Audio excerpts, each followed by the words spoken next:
Kekaisaran Mongol adalah kekaisaran terbesar kedua dalam sejarah dunia yang berkuasa antara 1206 sampai 1368. Pada puncak kejayaannya, wilayah kekuasaan kekaisaran ini mencapai 33 juta kilometer dengan penduduk sebanyak 100 juta jiwa. Dalam kronik sejarah, Jenghis Khan dan bangsa Mongol selalu dikaitkan dengan kisah-kisah mengerikan tentang penaklukan, kehancuran, dan pertumpahan darah. Pemimpin klan terkenal sekali Jenghis dan penerus langsungnya telah berhasil membangun kekaisaran terbesar yang pernah ada mencakup seluruh benua Asia dari Samudra Pasifik hingga Hongaria modern di Eropa. Pemimpin tangguh Mongol lahir dari lingkungan yang serba sulit dan berbahaya. Jenghis Khan seperti bangsa Mongol lainnya, lahir dan besar di Stepa Eurasia, sebuah wilayah dataran yang membentang dari Manchuria di timur, hingga Hongaria dan Kroasia di barat. Ia dilahirkan dari seorang kepala suku kecil Mongol.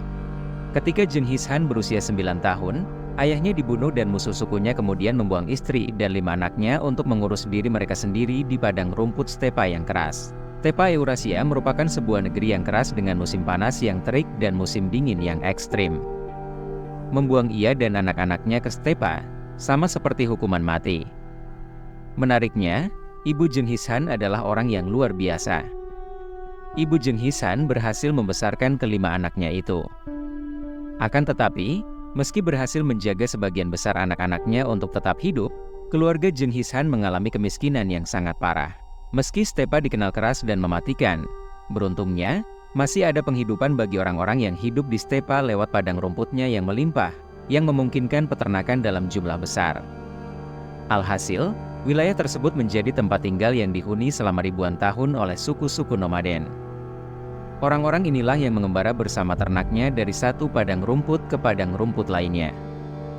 Kekaisaran Mongol yang dikenal kuat dan keji tidak mungkin terbentuk tanpa kepemimpinan yang visioner, keterampilan organisasi yang unggul, kavaleri tercepat dan paling tangguh yang pernah dikenal. Berkat warisan Jenghis Khan yang luar biasa, pengaruhnya meluas. Perkembangannya terus berlanjut antara abad ke-13 dan ke-14. Kekaisaran ini mulai membangun dirinya di stepa Asia Tengah dan menyebar dengan cepat dari Samudra Pasifik hingga Teluk Persia. Mereka juga memiliki pasukan pemanah yang hebat, dan tentu saja memberikan malapetaka dan kehancuran bagi musuh-musuhnya. Namun, warisan Jenghis Khan, putra-putranya, dan cucu-cucunya menjadi merupakan salah satu warisan budaya yang bernilai, seperti pencapaian seni, cara hidup yang sopan, dan seluruh benua yang bersatu di bawah apa yang disebut Pax Mongolica atau perdamaian Mongolia. Hanya sedikit orang yang menyadari bahwa dinasti Yuan di Tiongkok adalah bagian dari warisan Jenghis Khan melalui pendirinya yaitu Kubilai Khan yang mana merupakan cucu dari Jenghis Khan yang memerintah dari tahun 1260 sampai 1295. Pada masa pemerintahan Kubilai Khan, saat itu Kekaisaran Mongol berada pada masa kejayaan terbesarnya dalam 2 generasi setelah Jenghis Khan. Bangsa Mongol sangat cepat dalam mengubah diri mereka dari masyarakat suku yang nomaden menjadi penguasa kota dan negara bagian.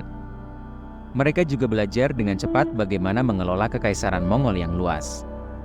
Mereka dengan mudah mengadopsi sistem administrasi negara-negara yang ditaklukkan, menempatkan segelintir orang Mongol di posisi teratas. Namun mengizinkan mantan pejabat lokal untuk menjalankan urusan sehari-hari. Sistem cerdas ini memungkinkan mereka mengendalikan setiap kota dan provinsi, tetapi juga berhubungan dengan penduduk melalui administratornya. Penyatuan politik Asia di bawah pemerintahan Kekaisaran Mongol mengakibatkan perdagangan aktif dan perpindahan pemukiman seniman dan pengrajin di sepanjang jalur utama. Pada pertengahan abad ke-13, Kekaisaran Mongol telah membentuk kerajaan terbesar yang saling berdekatan di dunia, menyatukan budaya Tiongkok, Islam, Iran, Asia Tengah, dan nomaden dalam sensibilitas Mongol yang menyeluruh. Seperti halnya cucu Jenghis Khan, Hulegu telah berhasil menaklukkan Iran pada tahun 1256 dan menaklukkan Baghdad, ibu kota Kekhalifahan Abbasiyah pada tahun 1258. Dinasti Hulegu memerintah wilayah yang disebut Iran Raya, hingga sekitar tahun 1353. Setelah itu perolehan kekuasaan mereka dengan cepat merambah di dunia Islam. Pengaruh Mongol pada budaya Iran dan Islam melahirkan periode luar biasa dalam seni Islam yang menggabungkan tradisi mapan dengan bahasa visual baru yang diwariskan dari Asia Timur.